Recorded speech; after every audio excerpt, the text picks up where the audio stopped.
예, 넘겨주시죠. 페이지 넘겨주십시오.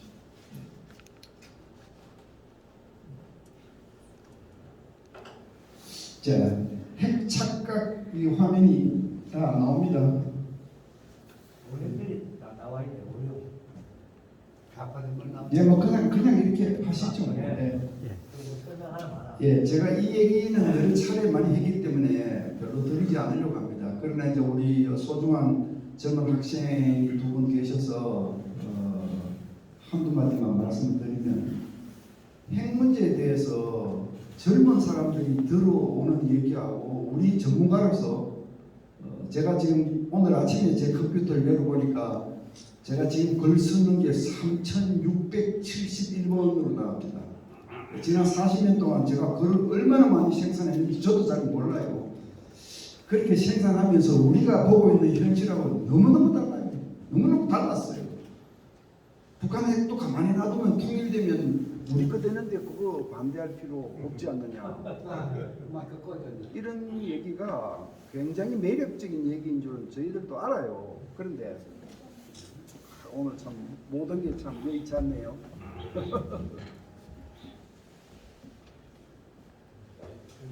모든 게 대답하지요.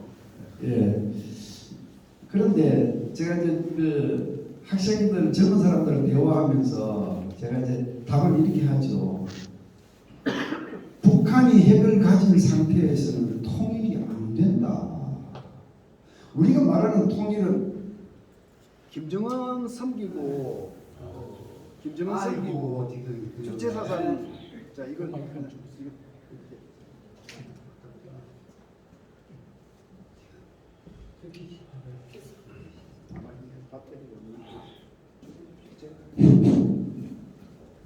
김정은 섬기고 인권도 언론 자유도 없고 여론도 없고 인터넷도 없는 그런 북한 체제로 통일하는 걸 우리 얘기하는 건 아니잖아요, 그죠? 그런데 쟤네들만 핵무기를 가지고 있고 우리는 핵무기를 안 가지고 있는데 대한민국 체제로 쟤네들이 끌려 들어와서 통일되는 게 그게 북한이 핵을 가진 북한이 그걸 허용하느냐? 그 사실 그런 일이 없거든요. 그런 일. 핵을 가진 상태에서도 통일을 한다고 얘기하면 그건 주체 통일밖에 없습니다. 그런 얘기를, 현실적인 얘기를 까먹고는 그냥 저것도 통일되면 우리 거니까 우리 민족 해가 아니냐 이러고 잡아졌죠. 이러고 잡아졌죠. 이런 이 잃어버린 30년 동안 이 착각을 불러일으킨 데는요, 소위 좌파 정치인들의 역할이 컸습니다. 택도 아닌 얘기를 어마어마하게 했습니다. 자, 그리고 다음 넘겨주시죠. 이대리부터 돈을 줘는 200억 불이요. 그것도 수반을 해가지고. 예. 근데 그 착각 결과는 어떻게 됐느냐면 오늘날 우리가 북핵에 볼모로 잡혀 있는 거죠. 우리가 볼모로 잡혀 있습니다. 제가 여기서 몇 가지 이제 지금 상태로 북한만 핵을 가진 상태가 지속되어서는 안 된다. 어떻게든 남북 간이 핵 균형을 이루지 않으면 안 된다 하는 것을 쉽게 설명하느라고 제가 이제 이런 표현을 만든 건데 몇 가지 이유가 있습니다. 예를 들어 네 가지를 제가 우선 들었는데요. 북한만 핵을 가지고 우리는 핵을 안 가진 상태에서 우리 국방비가 북한의 10배가 되든 5배가 되든 군사적 균형은 북쪽으로 기울어지는 겁니다. 예, 우리가 가진 재래 무기가 아무리 우수해도 핵 위력하고는 비교가 안 되기 때문에 군사 균형은 북쪽으로 기울다. 그다음에 두 번째로 남북 관계를 북한이 지배하게 된다. 늑대하고 양하고 똑같습니다. 예. 지금 보십시오. 저 김여정이가 뭐 삶은 소대가리가 어떻고 야이 턱등 머저리들어 하고 온갖 욕짓거리를 해도 남쪽은 길을 이렇게 머리를 숙이고 그래도 평화롭게 가는 게 좋다고. 사실 이게요, 이런 식으로 북한이 갑질하는 식으로 내버려 두고 우리가 그 밑에서 심리적으로 위축된 상태에서는 북한을 우리가 관리할 수가 없습니다. 북한을 변화시킨다고요? 웃기는 소리죠. 북한을 변화시킨다는 건 우리가 북한보다 위에 있을 때 변화시키는 겁니다. 그러니까 이 남북관계를 북한이 지배하게 되고요. 여기 밑에 세 번째 그림 보시면 아시겠지만 사실 미국이라고 하는 초강대국 앞에 북한의 핵 무력은 보잘것 없습니다. 그런데 저게 왜 통하느냐 하면 북한은 뒤죽고 내죽자는 겁니다. 네 죽고 내 죽잖아요. 네. 이 핵무기라고 하는 것이 묘해서 상대가 탱크를 1000대 가지고 있고 우리는 100대 가지고 있으면 100대 가진 나라가 1000대 가진 나라를 상전으로 모셔야 됩니다. 그게 국제 질서입니다. 그렇죠? 근데 핵세계에서는 반드시 그게 성립 안 해요. 왜냐하면 네가 1000개 가지고 있는 핵무기가 세상을 다 멸망시키고 니하고 내하고 다 죽일 수 있다. 근데 내가 가지고 있는 10개 핵무기로도 너를 다 죽일 수 있다. 이런 상태에서는요, 소위 밸런스 오브 테러, 밸런스 오브 레졸루션, 의지의 균형이 작동합니다. 맞먹는 거죠. 조그만 나라가 큰 나라한테 맞먹을 수도 있어요. 북한이 미국하고 그렇게 해서 맞먹을 수 있는 지위까지 오지는 않았습니다. 그러나 미국을 향해서 워싱턴을 때릴 수 있다, 뉴욕을 때릴 수 있다고 장거리 ICBM을 계속 쏴대면 미국 국민들이 불안하게 생각하죠. 그 지금 대한민국이 전쟁 나면 우리 대한민국 도와야 되는데 대한민국 도우면 북한이 지금 우리 때리겠다는 거 아니냐. 이래도 우리가 대한민국 지켜줘야 하느냐. 한미 동맹이 바로 흔들리는 겁니다. 북한이 대륙간 탄도탄 장거리 미사일을 가지는 이유는요, 미국을 흔들어서 한미 동맹을 무력화시킨다는 목적 거기에 있는 겁니다. 그리고 유사시에 미군이 오면 못 오게 오면 우리 괌 때릴 수 있어. 괌까지 날아가는 중거리 미사일을 북한이 만드는 이유가 어디에 있습니까? 대한민국을 때리는 데는 3,000km, 뭐 8,000km, 10,000km 이런 미사일이 필요 없죠. 그러니까 이 북한이 미국의 영향력을 한반도에서 드러내야 된다는 거예요. 여기에 집요한 생각을 가지고 있죠. 70년 동안 사실 이 땅에 전쟁이 일어나지 않았던 한미 동맹이 주된 역할을 한 거 아닙니까? 그러니까 북한이 그걸 알죠. 그러니까 핵무기를 이대로 허용하면 한미 동맹이 흔들린다. 네? 자, 마지막으로 박은 한 얘기입니다. 우리만 핵을 안 가지고 북한이 핵을 가진 상태에서는 자유민주주의 체제로 통일한다는 것은 빈말입니다. 빈말입니다. 자, 이런 이유들 때문에 저 같은 사람은 30년 전부터 사실은 핵 균형을 해야 된다. 북한하고 화해 협력하고 북한 도와주는 거 다 좋다. 남북한이 전쟁하지 않고 평화롭게 지내기 위해서는 우리가 손해를 더 봐야 되는 것도 좋고 다 좋다. 다 받아들인다. 그러나 안보에서 불균형은 허용하면 안 된다. 안보, 그러니까 안보라고 하는 수리바퀴와 남북 화해 협력이라고 하는 수리바퀴는 같이 굴러가는 두 개의 수리바퀴지 어느 한쪽을 빼면 안 되는 것이다. 사실 이제 이 주장을 오랫동안 해왔었는데 우리 정치인들은 전혀 듣지 않았어요. 전혀 듣지 않았어요. 정말 참 어떻게 보면요, 정치 망국이죠. 정치 망국이죠. 우리 정치 오래 하신 대선배님들도 여기 계실 것 같은데 제가 참 좀 여러분들 한 말씀 드리자면 저도 뭐 적지 않게 살았습니다. 70세 넘었으니까요. 적지 않게 살았습니다. 근데 이 나라는요, 저쪽 지역에 가면 간첩도 공천 주면 당선돼요. 이쪽 지역에서는요, 빨리 그냥 출시주의, 그냥 개인의 영역과 가문의 영광을 위해서 그냥 양지바른 데만 돌아다니고, 그러니까 국가와 민족을 위해서 한 번도 고민한 적이 없는 인간들도 이쪽에서 공천 주면요, 그냥 돼요. 그러면요, 3선, 4선 선수를 쌓으면요, 또 국회 가면 또 고참이라고 힘을 써요. 그 사람들이 중진이라고 그래요. 중진은 공천할 때 누구를 공천합니까? 인재들을 찾아 공천합니까? 아니죠. 자기 똘마니를 찾아서 공천하죠. 예? 자기 패거리 짓잖아요. 그렇게 해서 당내에서 세력만 가지면 자기 공천은 보장돼 있잖아요. 공천 받으면 그 지역에 가면 또 되니까요. 그래서 6선, 7선 되면요, 거물이 돼가지고 그 사람들이 대선 후보가 돼요. 그 사람들 중에서 대통령이 나와요. 이런 놈의 정치 구도에서 어떻게 정치 선진국이 돼요? 한마디로 정말 개판입니다. 개판. 우리 젊은 사람들 개판 영어로 뭐라고 그러는지 알지? 독테이블. 독테이블이라고 들어봤어. 이래서 지금과 같은 상태는 안 된다. 핵 균형을 해야 한다. 제가 핵 얘기하다 정치 얘기부터 했습니다만 다음 페이지 넘겨주시죠. 핵 균형이 이래서 필요한 겁니다. 자, 그 다음 페이지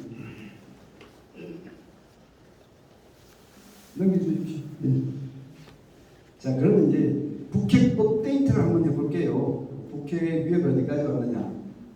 북한이 뭐 핵무기 숫자가 뭐 80개다 90개다 미 정부 기관들이 얘기합니다. 우리가 눈으로 확인할 수 없습니다. 그러나 아마 뭐 비슷하게 맞을 겁니다. 굉장히 많이 가지고 있죠. 그런데 아까 말씀드린 대로 북한이 아주 영민하게 미국을 견제하는 한미 동맹을 무력화시키는 대미용이 있고 대한민국을 주도하는 오버하는 아주 압도하는 이런 대남용 이 양 투초액으로 핵무기를 개발하고 있는데 최근에 우리 자유와 방패 훈련 동안에 북한이 연극과 쏜 것들이요 완전히 대남용을 그냥 싹 다 보여줬습니다.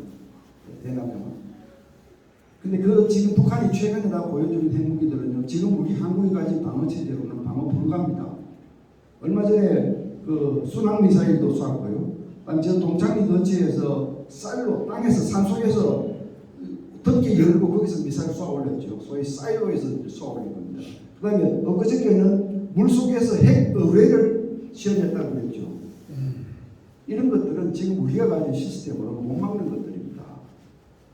그런데도 바깥에 눈을 들어서 바깥을 돌아보면 젊은 사람들은 활발하고 데이트하고 연애하고 빵 먹고 커피 마시고 아무 일도 없는 것처럼 또 세상은 돌아가는데 저는 핵을 아는 제 눈에는 이게 지금 대한민국이 이거 여차하면 골로 갈 수 있는 상황인데 골로 안 가니까 지금 다 이러고 있는구나. 그래서 저는 저한테 안보가 뭐냐고 물으시면 저는 답을 이렇게 하려고 생각을 해요. 안보는 아파트 외벽이다. 그 30cm 두께밖에 안 되는 아파트 외벽 안에는 따뜻한 공간이 있고 가족들이 즐기는 행복을 나누는 공간이 있지만 그 밖에는 산풍이 몰아칩니다. 비바람이 불고 그 아파트 외벽이 뚫리는 순간 그 안에 있는 행복은 아무것도 없어요. 그냥 다 없어지는 거예요. 예? 뭐 결혼도 없고 데이트도 없고 뭐 교회 예배도 없고 미사도 없고 다 없어지는 거예요. 그게 눈에 보이는데 바로 북한 핵이 지금 그 코앞에까지 왔습니다. 코앞까지 왔습니다. 이번에 북한이 선보였던 핵 의뢰 이게 지금 실제로 핵무기를 장착한 것이 아니라 기폭장치만 터뜨렸죠. 그죠? 그러니까 본격적인 핵폭발을 한 게 아니라 핵폭탄을 터뜨리는 이 트리거링 시스템, 기폭장치만 터뜨리는데 기타 머리에서 솟구치 나와서 다 보여줬습니다. 그죠? 이게 지금 러시아가 가지고 있는 핵 의뢰, 포세이돈이라는 핵 의뢰를 벤치마킹 한 건데 아마 러시아가 기술을 준 것 같아요. 제가 보기에는. 근데 그 포세이돈이라는 의뢰가 위력이 어느 정도인지 아십니까? 100메가톤이라고 해요. 100메가톤. 100메가톤의 그 폭발이 바닷속에서 터뜨리면요. 거대한 이 해일이 일어나서 바닷물이 출렁거리면 그 근처에 있는 벽들은 다 그냥 다 뒤집어지고 다 박살나는 거죠. 2차 대전 동안에요. 그렇게 처절하게 싸웠던 2차 대전 동안에 전 세계에서 사용된 모든 폭발물 다 합친 것이 30배쯤 됩니다. 100메가톤. 의뢰 한 발이 그렇습니다. 이게 핵세계라고 하는 것은 그 수치를 보면 사실 경계할 수밖에 없습니다. 북한이 지금 그런 걸 지금 선보이고 물론 그만큼 위력이 크지는 않지만 그런 걸 지금 선보이고 있는 겁니다.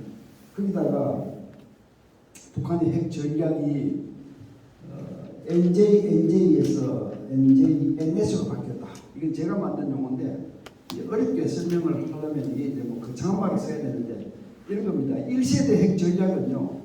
억제 only, deterrence only. 그러니까 나 이거 가지고 있어. 나 건들지 마. 나 건들면 너도 다쳐. 이런 자세를 유지함으로써 자기를 지키는 소위 수세적이고 방어적인 전략. 이게 이제 1세대 핵 전략입니다. 그런데 2세대 전략으로 가면 나 이거 가지고 목적 달성을 위해서 실제로 사용할 거야. 그러니까 그냥 가지고만 있겠다는 전략에서 사용하는 전략으로 가면 이게 이제 2단계로 점프하는 겁니다. 두 번째 핵 전략인데 북한이 2단계로 점프했죠. 지금. 그러니까 뭐 전쟁 나면 남한에 대해서 핵을 쓰겠다. 초기에는 우리는 핵을 사용할 효과도 있지 않습니까? 절대로 사용은 안 한다. 억제만 한다 이랬단 말이에요. 이게 전략이 이제 바뀌었는데 이게 이제 왜 NJ 하면 NJ는 이게 너죽고 나죽자를 이렇게 제가 약자를 영어로 써볼게요. 너죽고 나죽자. 이건 이제 억제 오운입니다. 억제만 하는 겁니다. 나 건드리면 너도 죽으니까 나 건들지 마. 여기 약소국형입니다. 근데 이제 NJN에서는 너는 죽고 나는 산다는 거죠. 핵 전쟁을 일어나더라도 나는 전쟁에서 이겨서 나는 살고 너만 죽는 거예요.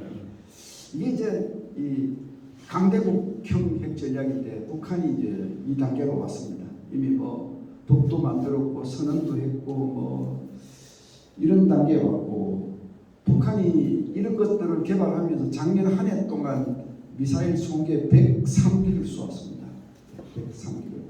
금년에도 이미 20기를 쏘았습니다. 금년에도 어제까지 20기를 쏘았습니다. 그러니까 이건 뭐 가히 광란입니다. 광란. 백광란입니다.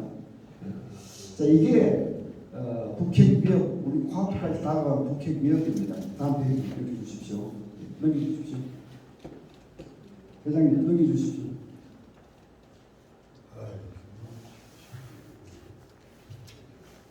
제일 간단한 건 잠수 잘 때는 아닙니까? 그것이 간단하지 않습니다. 절대로 간단하지 않습니다. 깜짝 놀라고 있던데. 참수작전이라고 하는 거는요, 얼마 너 적장에 목을 따겠다는 게 아닙니까? 네. 그죠? 그 얘기를 대통령이나 이 정치인들이 하면 할수록요, 북한은 참수작전에 대비해서 대한민국을 선제 타격할 때 더 광범위하게 타격하는 전략을 세웁니다. 그런 얘기를 함부로 하는 건 아닙니다. 적당한 수준에서 이 어떤 부분은 이 불확실성 속으로 남겨놓고 있어야 되는 그런 일인데, 자주로 지금 정치하는 사람들이 전략가들의 도움을 받지를 않아요. 지 생각대로 막 얘기를 해버려요. 간단하지 않습니다. 참수작전. 자, 그 다음에 또 왜 핵균형이 필요한가를 지금 뭐 지도 보시면 아시겠습니다만 지금 우리 서북 도서 지역이 굉장히 취약하거든요. 북한이 저 보십시오. 저 선을 그어놓고 1999년부터 저 선 위는 우리 바다다 이렇게 주장을 하는 거거든요. 근데 사실은 현재로는 우리가 100년도 앞까지 가 있지 않습니까? 우리 군사 공개선이. 북한이 저기에다가 기습 공격을 하게 되면 속수무책이죠. 북한이 본격적인 군사력을 100년도에 투사하면 우리가 100년도에 가진 군사력으로 못 막잖아요. 그런데 그럼 우리가 반격을 해서 다시 찾아야 되는데 북한이 그때 핵 공갈을 쓰는 거예요. 누클리어 블랙메일이라고 핵 공갈. 시도하면 핵 쓰겠다고 하면 우리 지휘부가 어떻게 결정할 거예요? 그러니까 굉장히 어렵습니다. 고스란히 뺏길 수도 있어요. 그래서 우리가 왜 이런 걱정을 지금 하느냐 하면 지금 구조적으로 대한민국이 맞이하고 있는 이 안보 상황이 6.25 전야하고 비슷해요. 6.25 전야하고. 적어도 이론적으로 그래요. 그 1957년에 말입니다. 소련이 지구 궤도에 인공위성을 쏘았어요. 그리고 소련이 ICBM을 처음 시험 발사했어요. 그걸 보고 미국에서 난리가 났습니다. 이게 이제 소위 Window of Vulnerability, 취약성의 창이라는 뜻인데, 아니 소련하고 미국하고 우리가 두 초강대국으로 이렇게 경쟁 중인데 쟤네들은 대륙간 탄도탄을 가지고 있고, 그러니까 인공위성을 지구 궤도에 올릴 수 있다는 것은 대륙간 탄도탄을 가질 수 있다는 얘기가 같은 겁니다. 그러니까 쟤네들은 우리를 때릴 수 있는 장거리 미사일을 가지고 있고 우리는 안 가지고 있다. 이 갭을 어떻게 할 거냐? 그래가지고 뭐 그때 난리가 났어요. 미국 전략가들이, 그러니까 세계 최강대국인 미국에서도 그런 갭이 생기니까 난리를 친 겁니다. 난리를 친 겁니다. 예? 대한민국 생각하고 비교하면 보십시오. 지금 난리를 쳐서 결국은 2년 후에 미국도 ICBM을 쏘고 난리를 쳤는데, 그 지금 대한민국이 어느 정도냐면, 제가 뭐 영어를 적어놨습니다만 우리 학생들 공부상을 한번 보십시오. 투키디데스의 함정, 아마 신문에 보셨을 겁니다.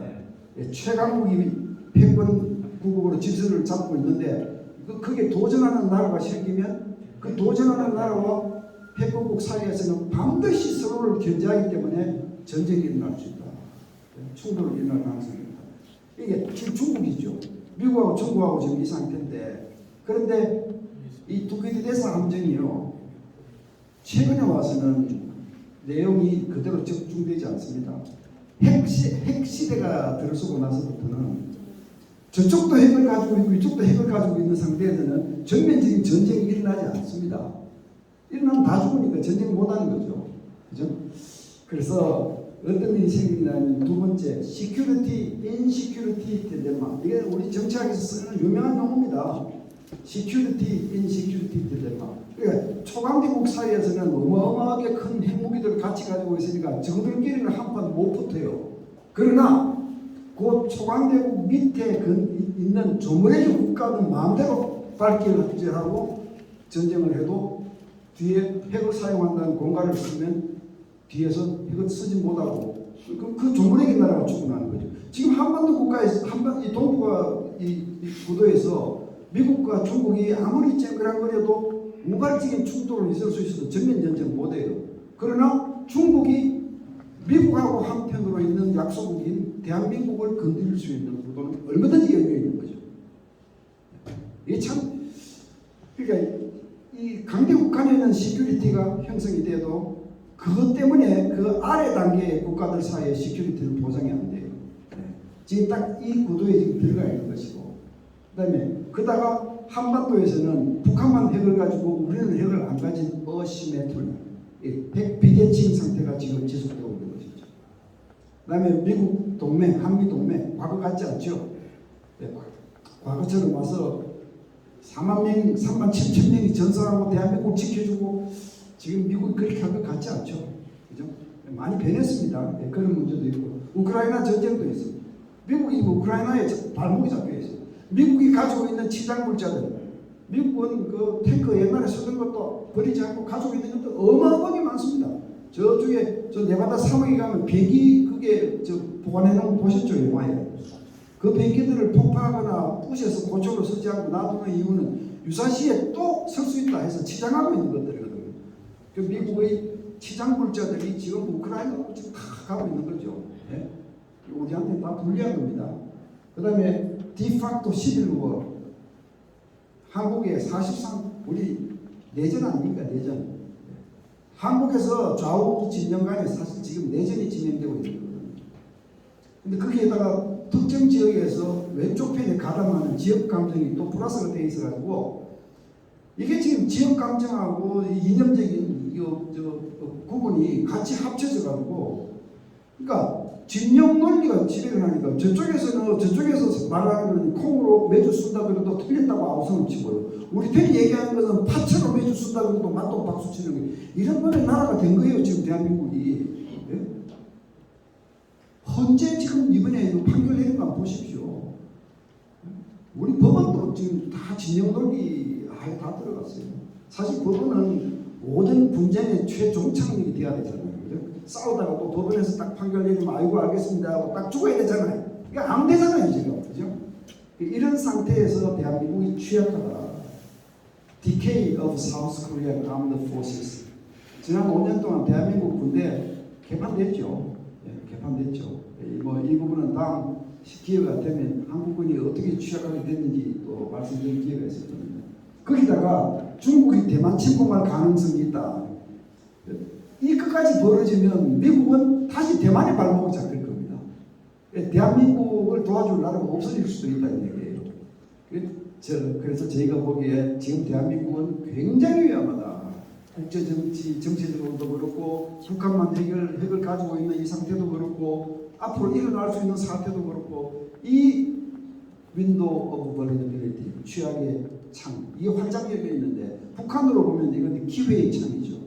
윈도우 오브 오퍼튜니티입니다. 이걸 메워야 된다. 이걸 메워야 된다. 이게 이제 저 같은 사람이 요즘 많이 주장하고 있는 겁니다. 이런 의미에서 핵균형이 필요하다 하는 말씀을 제가 이제 많이 드리고 있습니다. 넘겨주십시오. 자 이제 뭐 행정이 그 정도 하고 넘어가겠습니다. 지난번에 말씀드린 넘어가겠습니다. 일본 얘기로 가겠습니다. 대통령이 금년 국방부 외교부 업무 보고를 받으면서 미국 전술핵 재방이 또 생각할 수 있고 더 나빠지면 핵무장도 할 수 있다 이런 얘기를 이제 하셨는데 사실 군 통수권자 입에서 핵무장이라고 하는 표현이 나온 것이 반세기가 넘는 일입니다. 그러니까 오랫동안 핵균형을 주장해온 제 같은 전문가들한테는 이 얘기가 얼마나 크게 들렸겠어요. 이 양반이 정말로 저런 생각을 잔뜩 가지고 하신 거냐 아니면 그냥 뭐 상황에 따라 옆에 누가 적어주는 걸 그냥 가지고 그냥 한마디 한 것이 지나지 않느냐, 이게 대해서 저는 궁금증이 많습니다. 그러나 앞으로 이 방향으로 당장 핵무장을 하지는 않더라도 이 방향으로 준비해 나가야 한다는 거, 이건 아마 여기 계신 여러분들이 같이 힘이 되셔서 정부를 그쪽으로 밀어야 될 겁니다. 넘겨주십시오. 왜 당장 예. 하면 안 됩니까? 왜 당장 하면 안 됩니까? 지금 당장은 미국이 우리 자체 핵무장에 반대하고 있는데, 미국의 반대를 무릅쓰고 핵무장을 강행하면 동맹 자체가 균열이 오는데 우리가 잃어버릴 게 훨씬 많아요. 미국의 동의를 받아내도록 하면 그렇습니다. 그게 2단계입니다. 그러니까 지금 단계에서는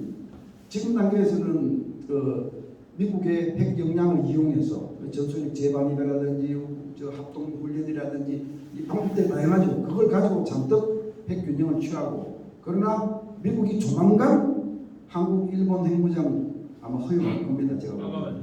예. 어제 그 사건 벌어졌죠. 북한에서 예. 공중 800m 예. 상공에서 예. 핵폭탄 공격하는 예, 예. 사태가 벌어지니까 미국의 안보 보좌관이 이제 한국 핵무기 예. 무장해도 좋다는 발언을 했어요. 예. 그거까지 그거는 미국 정책이 바뀌는 것을 의미하는 건 아니고요. 이제 시사하는 거죠. 시사하기 때문에 예. 그걸 잡아서 우리가 세게 필요해. 그러니까 제 말씀은 제가 이제 지난번에도 여러 번 말씀드렸지만, 미국이 지금 정책을 바꾸지 않는 상태에서 우리가 핵 무장을 하겠다라고 선언하고 나설 필요는 없지만, 미국의 전술핵이나 핵 역량을 그럼 많이 여기에 투사를 해서 핵 균형을 취하자. 그리고 동시에 핵 무기만을 제외하고, 핵 무기 그 자체만 제외하고 나머지 밑바닥을 전부 닦아나가는 소위 한국판 맨하탄 프로젝트를 즉각 착수하라. 이게 이제 제 주장입니다. 그러니까 두 분 하신 말씀하고 그 맥락이 거의 같은 얘기입니다. 예. 핵 무기 자체만을 빼놓고 있을 때는 우리가 NPT를 존중하고 거기 남아 있을 수가 있어요. 그러니까 NPT에 탈퇴하고 핵무장하는 것은 다음 단계일 수밖에 없다. 그럼 우리는 그 단계가 오면 즉각 핵보유국으로 변신할 수 있도록 밑그림을 다 그려놓고 있어야 한다. 그러니까 미사일을 우리가 미사일 사거리를 제한해놓고 있었지만은 우리는 준비를 다 했잖아요. 예. 그래서 미국에서 미사일 사거리 제한을 없애자마자 바로 그냥 예, 현무, 예, 뭐 현무 4, 현무 5 다 했죠. 그러니까 그런 식으로 지금 다 준비 다 해놓고 수익만 떨어지면 바로 조립해버려요. 제 말씀이 바로 그 말씀입니다. 그런데 이 부분도 얘기가 참 길어져요. 이게요, 컨트롤 타워가 중간에 만들어져가지고 이 대통령 의지가 없으면 안 되는 일입니다. 컨트롤 타워가 만들어져가지고요, 대한민국 각지에 있는 케이퍼빌리티를 전부 파악해서 누구는 뭐 하고 누구는 핵탄두 설계하는 걸 추진하고, 누구는 이 깍두기 기계 장치를 만들고, 누구는 기폭 장치를 만들고, 누구는 거기 들어가는 고폭을 개발하고 해서 이게 쫙 돼 있고, 그러나 아직 우리는 핵무기를 가진 나라가 아니기 때문에 NPT는 존중하는 나라로 남을 수가 있는 거예요. 그게 이제 한국판 맨하탄 프로젝트라고 제가 칭하는 건데, 그게 지금 돌입해야 됩니다. 돌입해야 됩니다. 근데 누가 합니까? 마인드 가진 지도자들이 있어서 지도자가 결단을 내려서 해야 되는 누가 합니까? 자세히 두고 보겠습니다. 자, 또 하나 더 넘겨주시죠. 이제 일본 얘기 좀 하겠습니다. 네, 됐습니다. 넘기겠습니다. 지금 그 윤석열 대통령이 3.1절 날 얘기한 거 다 기억하실 것이고, 그 다음에 3월 6일 날 박진 장관이 소위 지금 현안되고 있는 강제징용 문제 해법을 발표를 했죠. 여기에 대해서 찬반 의견이 굉장히 많습니다. 지금 뭐 반대가 더 많아요. 솔직하게 반대가 더 많은데, 그저께 20일 날은 또 천주교에서, 저도 가톨릭입니다만 참 부끄러운 일입니다, 또 정의구현 사제단이 나서서 정부를 욕하고, 그렇게 일본 문제 관련해가지고 이 소위 김진화라고 하는 신부가 어떻게 얘기해요? 소위 강론을 통해서 하는 말이 이거예요. 뭐 윤석열 대통령이 어쩌고 저쩌고 하더니만 노는 게 딱 일본 놈이죠? 알겠어요? 그래도 또 아니 오므라이스 처먹고 히히낙낙 그리고 이게 옷은 거룩한 사제 제의를 이루는데 입에서 나오는 언행은 손빨개 같은 얘기를 이제 하는 거죠. 이제 이 한일 문제가 이렇게 지금 폭발이 됐습니다. 폭발이 됐는데 여기서 우리가 어떤 자세를 가져야 되느냐 이 얘기를 제가 이제 하고 싶은 거예요. 지나간 얘기는 여러분 아시니까 그 정도로 하고 다음 페이지 넘겨주십시오. 한일 문제에 대해서 우리가 팩트를 알아야 돼요. 팩트를 정확하게 알고 있어야 돼요. 우리 특히 젊은 사람들은 못 모르고 그냥 달콤한 말에 휩쓸려서 그냥 이렇게 따라갈 소지가 높은데 팩트를 알아야 돼요. 일본에 대해서 어떤 걸 알아야 되느냐면요. 일본이 재무장 지금 하고 있잖아요. 작년에 일본이 세계 전략서 발표하고 본격적인 재무장이 들어갔습니다. 이 일본의 재무장은 푸시 요인과 풀 요인이 섞여서 가는 겁니다. 푸시는 뭐냐면요. 내가 하고 싶어서 하는 겁니다. 내 안에서부터 이렇게 밀고 나오는 이게 푸시고요. 풀은 외부에서 재무장 하라고 끌어당기는 걸 풀이라고 합니다. 일본은 사실 1980년대부터 보통 국가론이라고 하는 소위 우파들의 논리가 등장을 부상하고 일본이 경제적으로 이만큼 강성한데 왜 군사적으로 이렇게 왜소하냐? 일본의 군사력과 정치력이 경제력과 비슷해서 균형을 맞추는 것이 정상국가 아니냐? 일본이 정상국가가 되어야 한다. 이런 논리로 이게 이제 일본 군사력을 키우자는 이 우파의 주장들이 쭉 올라왔는데 이게 꽃을 피운 것이 아베입니다. 아베 때 이제 더 이상 일본은 앞뒤 눈치 보지 않고 군사력 키우겠다 선언을 한 거나 다름없죠. 그런가 하면 외부 요인은 뭐냐면요. 중국이 계속 팽창주의로 나오니까 일본이 중국에 대처하지 않을 수가 없어요. 그러다가 미국이 중국을 견제하기 위해서 일본이 국방력이 커지기를 바래요. 그럼 계속 군사력 키우라고 미국이 푸시를 해요. 풀을 잡아당겨요. 그러니까 이 일본의 지금 군사 대국화 이 노선은 푸시와 풀이 절묘하게 조화된 것이다. 이걸 잘 알고 있어야 돼요. 이걸 어떻게 대한민국한테 유리하게 이용하느냐 이런 생각을 해야 됩니다. 그다음에 일본에서 좌파와 우파의 차이가 이 한국 국민들이 이거 혼란을 하는데 이 부분에 대해서 이 뭐 과거사 문제에 대해서 일본이 겸손하게 잘못했다고 빌고 독도 문제는 한국 땅으로 인정하고 일본이 사죄하고 하는 이런 문제는 일본의 좌파가 오는 편이에요. 이 잘 아셔야 돼요. 일본의 좌파가 오는 편이에요. 그러나 북핵에 대처하고 중국의 안보 위협에 대처하는 이거는 일본의 우파가 오는 편이에요. 그러니까 이건 지금 우파가 다 우리 편으로 생각하면 안 됩니다. 지금 한일 관계에서 감정을 건드리는 것은 일본 좌파가 아니라 일본 우파입니다. 이걸 우리가 어떻게 컨트롤하느냐 이걸 잘 아셔야 되고요. 그다음에 일본이 과거에 전쟁을 일으켜서 미안하게 됐다. 이 사과 사실 수십 번 했습니다. 수십 번 했습니다. 그런데 아베가 이제 등장해서 이랬죠. 이제 우리 사과할 만큼 했다. 이제 사과 그만할래. 과거사 우리 당당해. 부끄러운 과거사 아니야.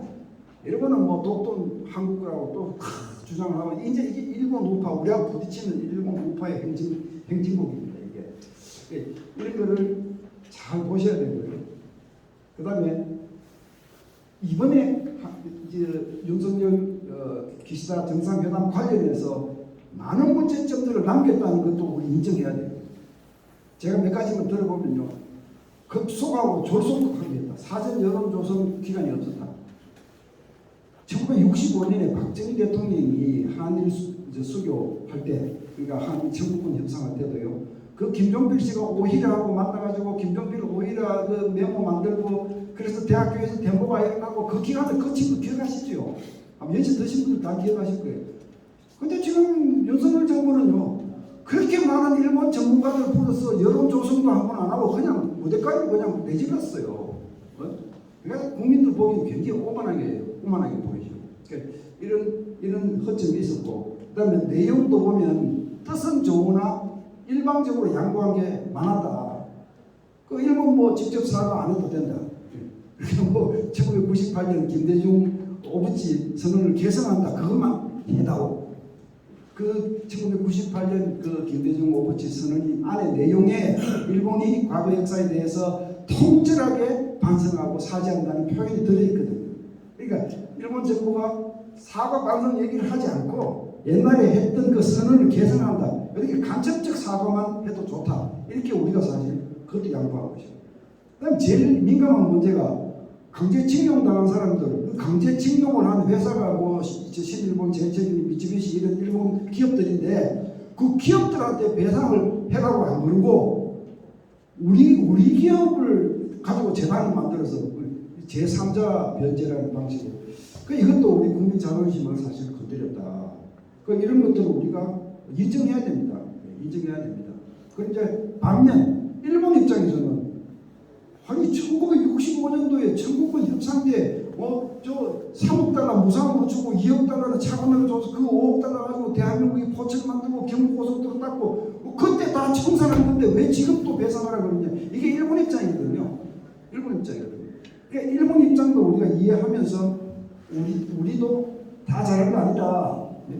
그러니까 일본 정부가 사실 이번에 윤석열 대통령이 굉장히 이렇게 인자하게 일본 쪽으로 향해서 가슴을 확 열어 보였는데 일본은 그렇다고 아이고 당신이 이렇게 가슴을 여니까 나도 활짝 열게 하고 확 열게 아닙니다. 일본은 딱 닫고 냉정해요. 일본 사람들 특징이에요. 그거 보세요. 오버치 김대중 선언 개성한다 그 얘기도 안 하고 역대 정권의 입장을 개성한다 이랬어요. 아니 이게 무슨 얘기입니까? 어떤 정권에서는 일본이 잘못했다고 반성도 했지만 아베 이후 일본 정권은 반성 사과 표현 읽지 않았거든요. 그러니까 이거 다 합쳐서 역대 정권의 입장을 개성한다. 우리가 들으면요 뒤통수가 좀 간질간질해요. 뒤통수 맞은 것 같은데 일본이 이렇게 냉정합니다. 냉정합니다. 그다음에 이제 일본 가해 기업들. 그러니까 우리가 이렇게 나가면 일본의 미쯔비시나 이 신일본 제철 이런 데서 우리 기분 같으면 아이고 그래 한국이 우리하고 잘해보자고 그래 직접적인 요구도 안 하면 그래 우리도 어떤 간접적인 방법을 찾아서 할 수 있는 걸 하겠다. 이런 정도 뭐가 나올 줄 알았죠. 그렇지 않습니다. 침묵입니다. 냉랭하게 침묵입니다. 그러니까 이렇게 이번에 협상에서 아직 두고 볼 게 많고 독도 문제나 과거사 문제 가지고 또 양쪽에서 서로 자극을 하게 되면요 급속도로 한일 관계가 다시 원상태로 돌아갈 가능성이 있습니다. 시한폭탄들이 남아 있습니다. 자 이런 걸 잘 아셔야 되는데 제 같은 사람은 그럼 어떤 입장이냐 이제 이따가 들으시겠습니다만 이쪽에 설문을 제가 먼저 한번 여러분한테 이게 제가 여러분한테 드린 질문입니다. 그럼 지금 윤 정부가 진행하고 있는 이 한일 관계 정상화에 대해서 여러분 입장이 뭐냐? 제가 사지선다형으로 준비를 한 건데 한번 들어보십시오. 두 분 잘 들어봐요. 첫 번째, 윤석열 대통령이 지금 손해본 거 없고 100% 완벽하게 처리 잘하고 있다. 나는 100% 지지한다. 이게 이제 1번입니다. 1번. 2번, 나는 먹고 사는데 바쁘고 별로 신경 안 써서 난 잘 모르겠다. 앞으로도 신경 안 쓸란다. 뭐 정부가 알아서 하겠지. 난 모르겠다. 이게 2번입니다. 3번은 1번하고 반대로 전적으로 잘못됐다. 윤석열 정부가 한 거 이거는 매국이다. 매국이다. 그래서 시위를 통해서 철회시켜야 되고 말 안 들으면 끌어내야 된다. 강력하게 반대하겠다. 이게 3번입니다. 4번은 문제가 있고 불만족스럽지만 고쳐가면서 이 길은 가야 한다. 한일 관계 정상화라고 하는 이 대로를 가는 것은 계속 가야 한다. 이게 이제 4번입니다. 잘 들으셨죠? 이 중에서 혹시 1번이 맞다고 생각하시는 분 손 한번 들어보시죠. 2번이 맞다고 생각하시는 잘 모르겠다. 예, 잘 모르겠다 한 번 나오셨습니다. 예, 뭐 그냥 눈치 보시지 말고 그냥 들어주시면 됩니다. 3번 철저하게 잘못됐다. 없으시고 4번 예, 정답이 4번입니다. 4번입니다. 여기서 1번 논리를 펴시면요 여론전에 불리해요. 이 한일 문제는 소위 좌파들 일각에서 대한민국 운명에는 눈꼽만큼도 관심이 없고 거저 정부를 때려 엎어가지고 자기들이 세상을 만들 여기에만 관심 있는 사람들은 호기가 왔다고 해서 이걸 물고 늘어지는 이런 세력들이 도처에 있습니다. 도처에. 그런데 1번을 주장하게 되면요 완벽하다 100% 다 잘했다 이러면 그 사람들하고 싸우면서 밀릴 수가 있습니다. 그래서 문제가 있는 건 문제가 있다고 같이 인정을 하고, 그러나 우리는 이 길을 가겠다. 제가 뭐 여러분 여러분 말씀들이 잘 아시지 않습니까? 윤석열 정부가 하는 것 중에 마음에 안 드는 거 굉장히 많습니다. 솔직하게. 그러나 저는 안보 전문가로서 안보 입장에서 보면 한일 관계 정상화는 불만족스럽지만 불가피한 선택이었다라는 것이 저 같은 사람의 결론입니다. 우리 학생들 내 얘기 공감이 돼요. 그 이유를 제가 이렇게 정리해서 적었습니다.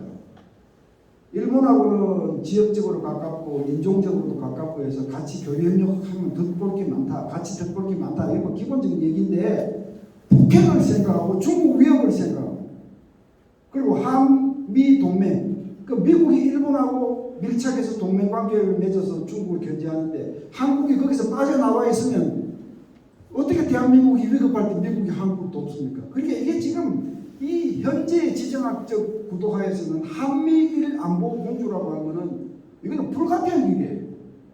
이걸 위해서도 일본하고 우리 관계를 정상화하지 않을 수 없다. 저는 그래서 이런 논의를 가지고 뭐 지난 토요일 날 제가 저게 삼각지에 가서 연설도 했는데 저는 앞으로 이 주장을 계속 견지할 겁니다. 여러분들도 공감해 주시면 좋겠습니다. 네, 넘어가시죠. 자, 이제 후반기지 얘기 조금만 하고 끝내겠습니다. 5분 안에 끝내겠습니다. 예, 제가 너무 오래 말씀만 드려서도 안 되니까 여러분들 중에서 후반기지가 뭔지 모르시는 분도 계실 수 있습니다. 이게요, 그냥 조용하게 신문이 안 나니까 모르는 거죠. 젊은 사람들 특히 더 모릅니다. 근데 한국 전쟁이 일어날 때, 1950년에서 53년 전쟁이 일어날 때 한국에 이 미군들 보내고 외국 뭐 캐나다군, 호주군들 이런 군대를 한국에 보내는 걸 관장한 것이 유엔군 사령부 아니었습니까? 그죠? 그 유엔군 사령부가 도쿄에 있었습니다. 일본 도쿄에. 그러다가 전쟁이 끝나고 그 유엔군 사령부가 한국으로 이전이 됐습니다. 이전을 하면서 일본 안에 미군 기지가 한 90개 가까이 있어요. 89개 있는데 그 중에서 7곳을 지정해서 이것을 유엔 사령부 후방 기지로 한다 하고 지정을 했습니다.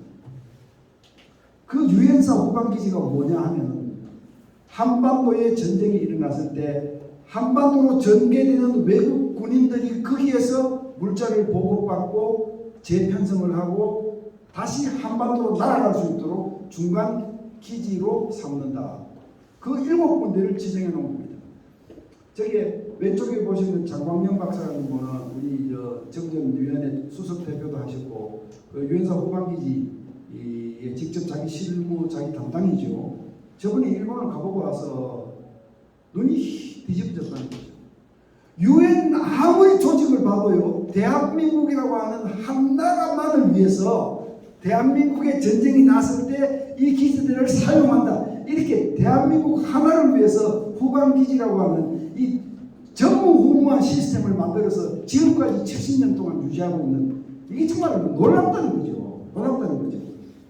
이걸 보면 우리가 일본하고 적대국이 돼가지고는 우리 대한민국 결코 유리하지 않아요. 결코 유리하지 않아요. 저 7개의 후방기지 제가 다 설명드리지 못하지만 요코다 공군기지 일본 본토에 있는 이게 한국 전쟁 때요.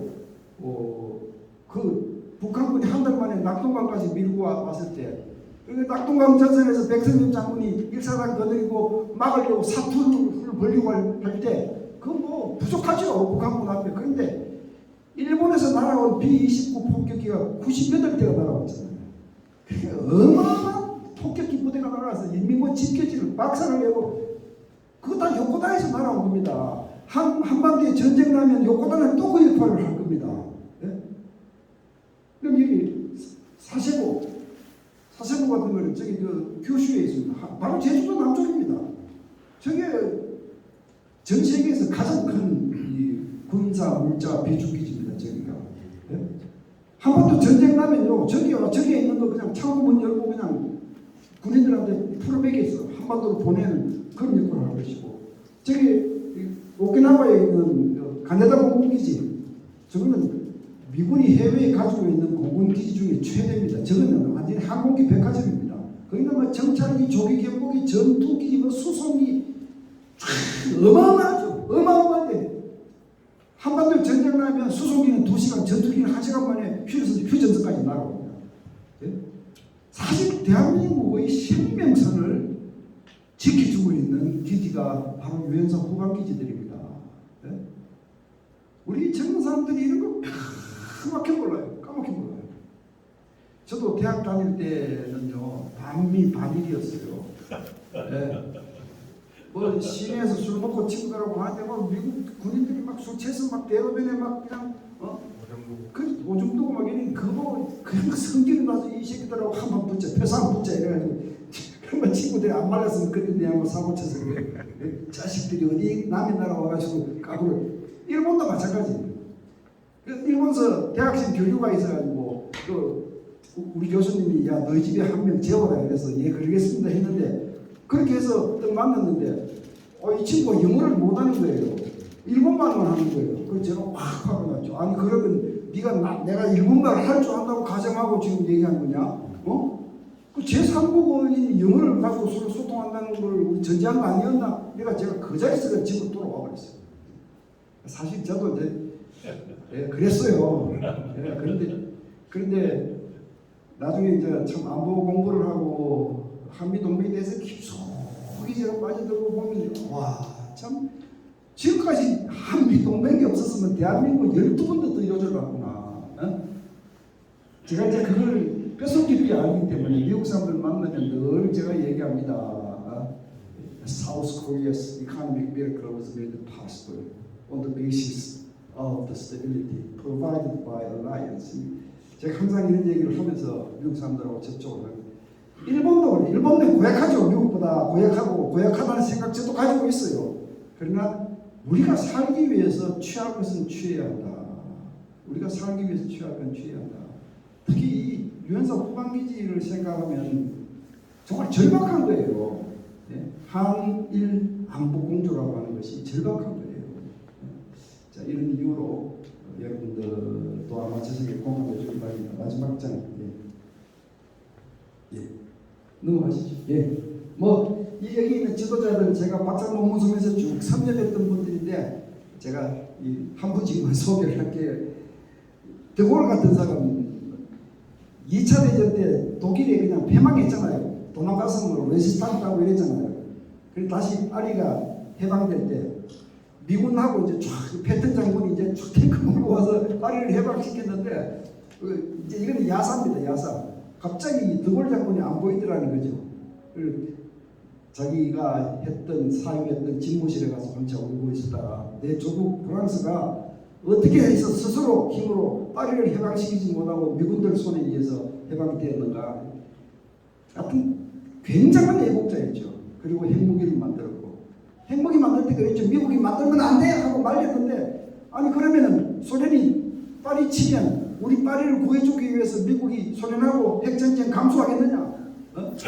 이렇게 대들면서 핵무장을 했고 이분이 대통령하고 나중에 건강이 안 좋아서 돌아가시고 나서 국가에서 예우하는 온갖 의전을 전부 다 사용하고 저 파리 근처 총골짜기에 자기 청년 장교 시절 보냈던 거기로 묻히겠다고 해서 거기 이제 묻혔죠. 그래서 참 이 지도자들은 다 이래요.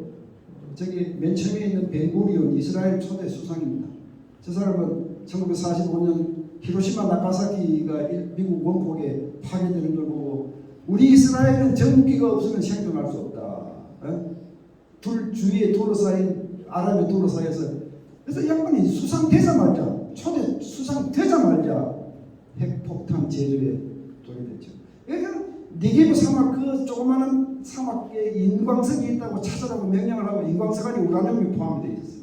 그거 찾고 사막 한가운데 거대한 연구단지, 핵 연구단지, 디모나 단지라는 걸 만들어서 그게 이제 사실 이스라엘 핵무기의 산실인데 이거 말할 수 없는 애국자죠. 저분도 돌아가실 때 한 톨의 국가 의전도 안 받았어요. 포기하고 국립묘지 안장을 거부하고 나는 광야가 보이는데 이스라엘 광야가 보이는데 나는 못 들어가야 해가지고 그 사막 한가운데 아부다 협곡이라는 그 협곡에 이렇게 묻혀 있는데 존지에 그 사람을 허무하는 후세들이 그 많이 다니면서 이제 관광지가 됐죠. 근데 이 벵구리온 총리 돌아가실 때요, 침대 하나, 노쇠 주전자 하나, 책꽂이 하나, 대한민국의 정치인들하고 많이 다릅니다. 대한민국은 우리 이런 정치 구도 가지고는 벵구리온 같은 지도자를 만들어내지 못합니다. 네? 드골 같은 장군을 만들어내지 못합니다. 그러나 우리한테도 박정희라고 하는 여기 결줄만한 애국자가 한때 대통령을 하셨는데 그 기간 동안 대한민국이 많이 발전했는데 오늘 우리 젊은이들은 박정희를 전부 독재자로 알고 있어요. 네? 박정희가 했던 그 엄청난 업적을 까맣게 모르는 거예요. 전교조 선생님들이 박정희는 다 외국 일본군 장교 출신이고 해서 까맣게 알죠. 참 통탄합니다. 예, 이 말씀을 끝으로 한일 관계에 대해서 제 소견을 말씀드렸습니다. 감사합니다.